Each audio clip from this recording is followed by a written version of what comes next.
Ou seja, eu estou dizendo que para você ter autoconfiança, você precisa confiar nas emoções. Esse é o primeiro passo. Vamos dar mais um passo. O próximo passo seria confiar em algo maior do que confiar em si. Você pode confiar em si e você pode ter a sua crença espiritual, religiosa, onde você acredita em algo maior do que você. No Criador da vida, da existência, não importa o nome que você dê. Muitas vezes a experiência que a gente tem com as religiões faz a gente criar, às vezes, até uma aversão pela forma como as pessoas falam das religiões. Mas a crença é sempre pessoal. Então, independente das religiões ou da forma como as pessoas fizeram as religiões, ou o mal que algumas pessoas fizeram com as religiões, independente disso, você pode ter a sua crença, a sua forma de lidar com essa fonte de vida, essa inteligência, não importa o nome que dê. Eu trago como uma intenção de só trazer esse olhar, que o nome que você dá para esse criador de tudo, para de alguma forma a vida que existe, ela está em você, então existe uma fonte para isso. E qual é a sua forma de conectar com essa fonte? Qual é a forma de você agradecer pela vida? O Thiago Gomes perguntou o que mais interfere no estado emocional. A primeira resposta que me vem, Thiago, eu diria que é a não aceitação do que a gente sente. Quando eu não aceito o que eu estou sentindo, eu vou me separar do que eu não aceito. Só que quando eu me separo do que eu estou sentindo, eu não deixo de sentir. Eu deixo de cuidar, na verdade. E aí eu fico instável. Então, o estado emocional vai depender de como você lida com a tristeza, medo e raiva. E aí eu respondi isso no agora. Se você levar em conta as 5 feridas emocionais, que são experiências que a gente passa em maior ou menor grau na infância, lá nos primeiros 7 anos de vida, então uma segunda resposta. Então a primeira resposta que eu dei foi: o que mais interfere no estado emocional? A não aceitação das emoções. Quando eu não aceito o que eu estou sentindo, quando eu acho errado sentir tristeza, não quero sentir tristeza, acho errado sentir medo, não quero sentir, acho errado sentir raiva e não quero sentir, ou qualquer outro. Eu posso pensar na mágoa, eu posso pensar em não gostar de alguém. Então, quando eu não aceito o que eu estou sentindo como certo e eu tento mudar ou controlar as situações, exemplo, uma pessoa fez algo que me magoou, só que eu me forço a me relacionar com ela. Isso vai afetar o meu estado emocional. Ao invés de eu aceitar que eu estou magoado, que eu preciso dar uma distância para cuidar de mim, e eu me forço a conviver com uma pessoa sem essa distância para cuidar de mim, eu vou causar um mal-estar maior. Então, uma coisa é o que aconteceu na relação, e aí eu fiquei magoado. Essa é uma coisa. A outra coisa é o que eu faço com isso. Se eu me permito sentir o que eu estou sentindo, se eu digo para mim que está certo, está tudo bem eu sentir. Alguém fez algo que eu não gostei. Está tudo bem eu mudar a minha forma de agir com a pessoa. Ah, mas você tem que perdoar. Esse perdão precisa vir de dentro. Querer perdoar ajuda. Mas se forçar a perdoar alguém, porque é o certo, isso afeta o estado emocional. O nosso estado emocional não precisa ser não precisa ser tipo estável o tempo todo. Você pode ter vamos dizer assim, mais satisfação num período, pode ter menos no outro. É como se as emoções elas oscilam. Estar triste não quer dizer estar sofrendo. Estar triste é uma mensagem de não estar cuidando de si. Eu respondi a pergunta, fez sentido a resposta que eu apresentei, Thiago Gomes? Então, a primeira resposta, o que mais afeta o estado emocional, não aceitar as emoções, não se aceitar. A segunda resposta é não cuidar de si e se forçar a a fazer algo diferente do que as emoções indicam. A Eliane diz, eu fiz isso esses dias, me afastei, por não sentir considerada. E aí, como foi? O Thiago respondeu, deu para entender. Legal.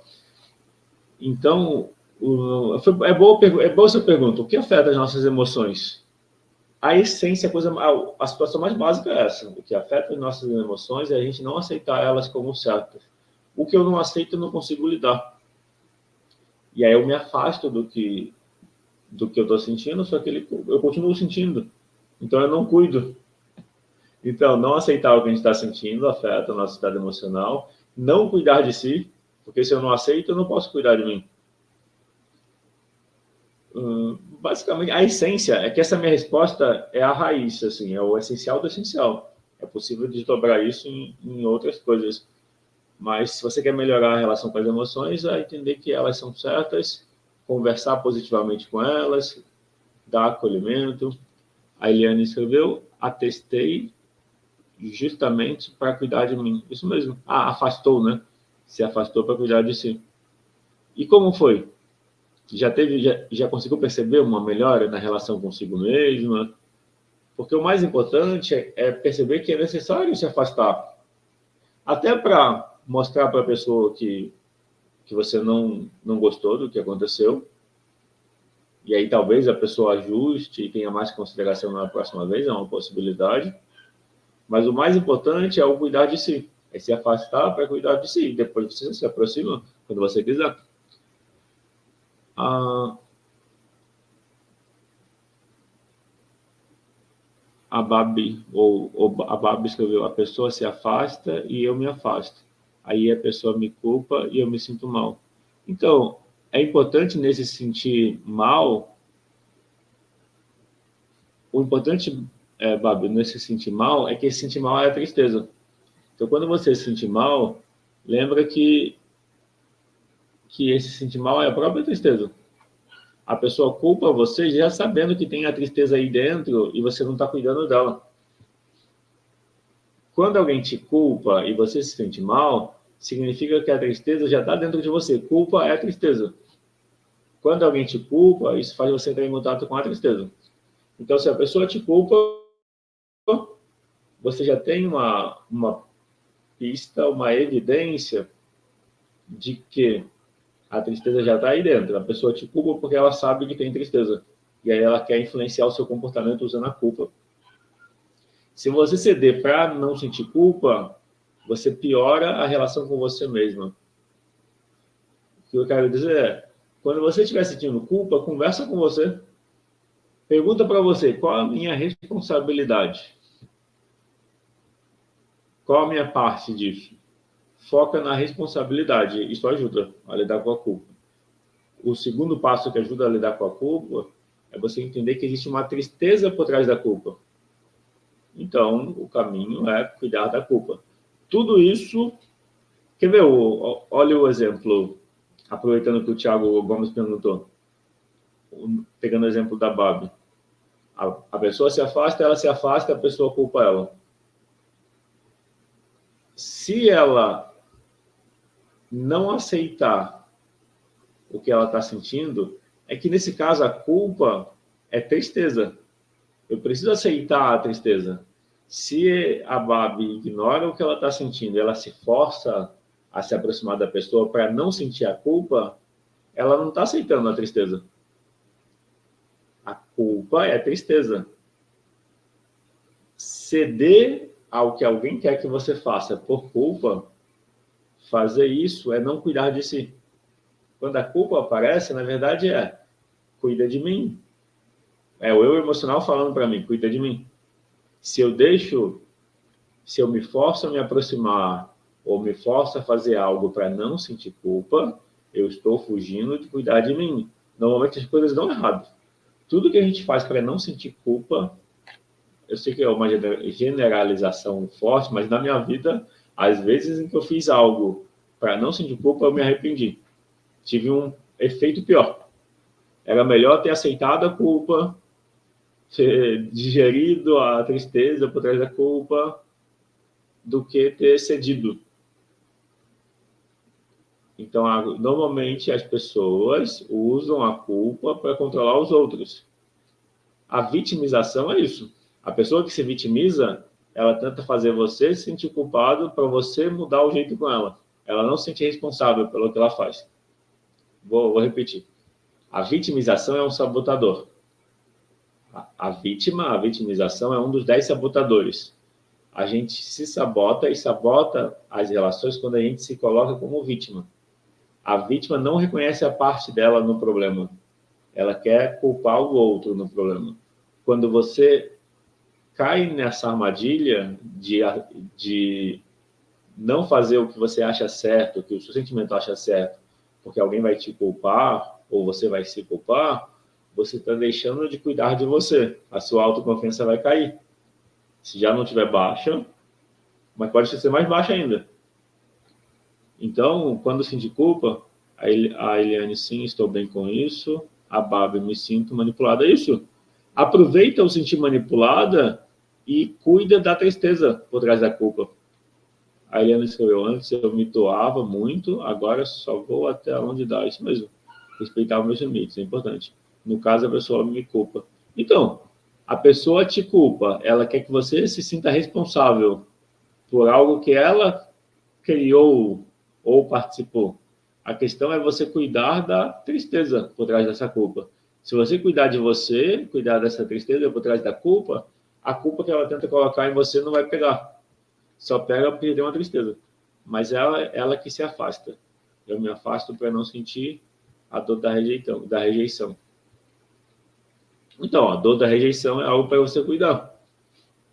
Aí você pode ir no YouTube, no canal Constela SP, que lá você vai ter uma série de aulas sobre... tem a aula sobre a rejeição, tem a aula sobre tristeza. Então, a culpa e tristeza estão junto. Rejeição e tristeza estão junto. Não sentir a dor da rejeição significa a dor já está aí. Você precisa se relacionar com ela e cuidar dela. Não sentir a culpa significa já existe a tristeza por trás da culpa. Então, você precisa se relacionar com ela. Bom, então, para resumir, para fazer o fechamento da aula de hoje, foi a aula 5 do pilar autenticidade. O assunto da aula 5 foi autoestima e relação com as emoções. Essas aulas de 2 até a aula 10 são do pilar 5, autenticidade. E hoje, em especial, a gente olhou para a autoconfiança. E o objetivo da aula foi entender que a autoconfiança está diretamente relacionada com a sua autoaceitação. A forma como você lida com o que você sente. Quando você aceita o que você sente, é normal que a autoconfiança seja maior. Quando você não aceita tristeza, não aceita medo, não aceita raiva, culpa e dor da rejeição são tristeza. Então você precisa cuidar da tristeza por trás da culpa e da dor da rejeição, se elas estão aí. Bom, é isso.